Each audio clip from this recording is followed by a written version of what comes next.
Hello everyone, welcome back to channel. ఎక్సెల్లో expert అవ్వడానికి formulas గుర్తుపెట్టుకోవాల్సిన అవసరము లేదు.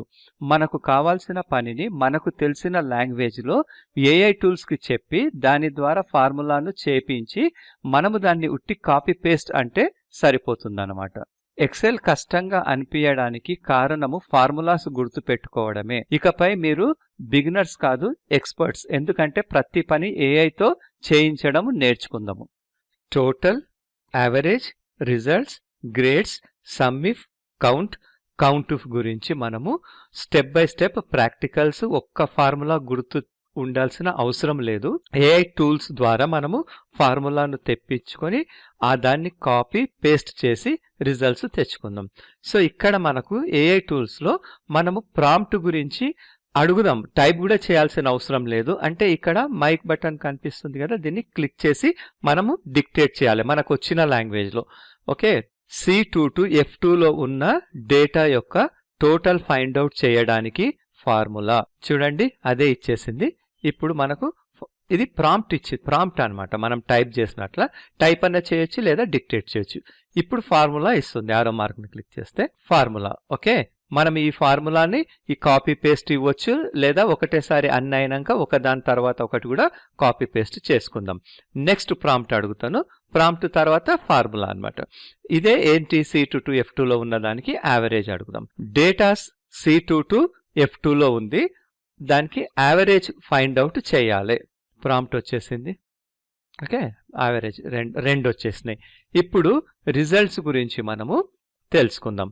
రిజల్ట్స్ ఎక్కడ ఉంటుంది? సరే, ఈ రెండు అయితే ముందు చేసి మళ్ళీ మనము తర్వాత క్యాల్కులేషన్స్ చేద్దాం. సో ఫస్ట్ వచ్చేసి సమ్ ఫార్ములా ఇచ్చింది కదా, ఇది వచ్చేసి కాపీ, ఇక్కడ వచ్చేసి పేస్ట్ అందాం. ఓకే, వచ్చేసింది. Next average. యావరేజ్ ఎక్కడ? యావరేజ్ కూడా ఇచ్చేసింది. అది యావరేజ్ ఈజ్ ఈక్వల్ టు డేటాని యావరేజ్లో క్లిక్ చేసి పేస్ట్ అందాం. యావరేజ్ వచ్చింది. ఇప్పుడు చూడండి, టోటల్ ఎక్కడ ఉంది? G2లో టోటల్ ఉంది. సో ఈ G2లో ఉన్న టోటల్ 300 కంటే ఎక్కువ అయితే పాస్, తక్కువ ఉన్నట్లయితే ఫెయిల్ అని అడుగుదాం. ఓకే, G2లో ఉన్న టోటల్ 300 కంటే ఎక్కువ అయితే పాస్ అని, తక్కువ అయితే ఫెయిల్ అని తెలుసుకోవడానికి ఫార్ములా చూడండి, వచ్చేసింది ప్రాంప్ట్. ఇప్పుడు ఫార్ములా ఇఫ్ యూజ్ చేసి చేసుకోవాలన్నమాట. G2 300 చూద్దాం, కాపీ చేద్దాం. ఇక్కడ వచ్చేసి రిజల్ట్స్లో పేస్ట్ అని ఇచ్చేద్దాం. ఓకే, చూడండి పాస్ అని అన్నది ఎందుకు? 366. అట్లే ఇవన్నిటి గురించి కూడా తెలుసుకోవాలంటే మనం ఈ మూడింటిని కాపీ చేసేసుకొని మనం డ్రాగ్ చేద్దాం. ఇక్కడ వరకు తెలిసిపోతుంది. చూడండి, పాస్ ఫెయిల్ అని మనకు వస్తా ఉన్నాయి. ఎవరెవరు? 1 పాస్, 2 ఇద్దరు పాస్ అయినారు, అంతే. తక్కిన వాళ్ళంతా ఫెయిల్ అయినారు. ఇప్పుడు గ్రేడ్ కోసము మనము అడుగుదాం. H2లో ఉన్న యావరేజ్ 80 కంటే ఎక్కువ ఉంటే ఫస్ట్ క్లాస్ విత్ డిస్టింక్షన్, 60 కంటే ఎక్కువ ఉంటే ఫస్ట్ క్లాస్, 50 కంటే ఎక్కువ ఉంటే సెకండ్ క్లాస్, 40 కంటే ఎక్కువ ఉంటే పాస్, తక్కువ ఉంటే ఫెయిల్ అని రిజల్ట్స్ ఇవ్వడానికి ఫార్ములా.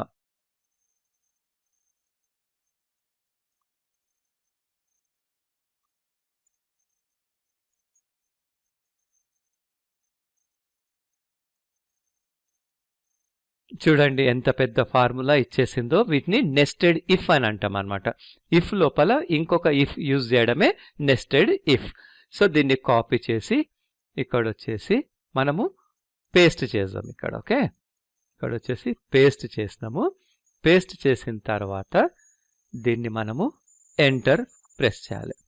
ఎంటర్. చూడండి, ఫస్ట్ క్లాస్ విత్ డిస్టింక్షన్ అని వచ్చేసింది. దీన్ని మనము డ్రాగ్ చేద్దాం. ఓకే, డ్రాగ్ చేసినట్లయితే మనకు వచ్చిన రిజల్ట్స్ ఇక్కడ ఫస్ట్ క్లాస్ విత్ డిస్టింక్షన్ వచ్చింది. ఎందుకు? 80 కంటే అబవ్ ఉంది కాబట్టి. ఇక్కడ ఫస్ట్ క్లాస్ అని వచ్చింది ఎందుకు? 60 కంటే అబవ్ ఉంది. ఇక్కడ 70 ఫస్ట్ క్లాస్, 60 సెకండ్ క్లాస్. అంటే మనము 60 కంటే అబవ్ అన్నాం. 60 కంటే అబవ్ ఈక్వల్ టు అంటే ఇది కూడా ఫస్ట్ క్లాస్ వస్తుంది అనమాట. ఇక్కడ 40 కంటే ఎక్కువ ఉంది కాబట్టి పాస్. మళ్ళీ 70. చూద్దాం ఎవరు ఫెయిల్ అయినరు. ఇక్కడ 40 కంటే తక్కువ ఉంది కాబట్టి ఫెయిల్ అనమాట. 50 కంటే ఎక్కువ ఉంది కాబట్టి సెకండ్ క్లాస్. ఇప్పుడు మనము కౌంట్ ఇఫ్ సమ్ ఇఫ్ గురించి తెలుసుకుందాం. C2 to C11 లో ఉన్న డేటాని కౌంట్ చేయడానికి ఫార్ములా.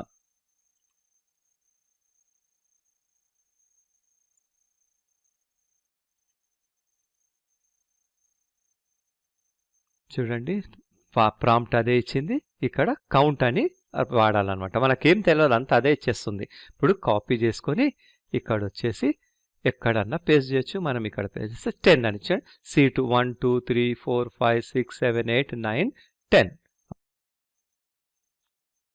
C2 to C11 లో ఉన్న డేటాను 100 ఏదైతే వాల్యూ ఉందో అవి మాత్రమే కౌంట్ చేయాలి.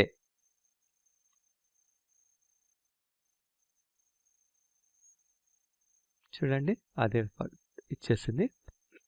ఇప్పుడు కౌంట్ ఇఫ్ అంటుంది. ఎందుకు? మనం C2 to C11 లో ఉన్న 100 క్రైటీరియా వచ్చేసి 100 అనమాట. దీన్ని కాపీ చేసి మనము ఇక్కడెక్కడన్నా తీసుకోవచ్చు. ఇక్కడ పెట్టుకొని మనము పేస్ట్ అందాము. 4. చూడండి, 4 వచ్చింది. ఎందుకు? 101 102 103 104 అనమాట. ఓకే. B2 to B11 లో ఉన్న డేటాలో ప్రియా పాటేల్ను తీసుకొని ప్రియా పాటేల్కు సంబంధించిన సేల్స్ని C2 to C11 లో ఉన్న డేటా యొక్క టోటల్ను సమ్ను ఫైండ్ అవుట్ చేయడానికి ఫార్ములా. ఓకే, ప్రాంప్ట్ వచ్చేసింది, ఫార్ములా వచ్చేసింది. కాపీ,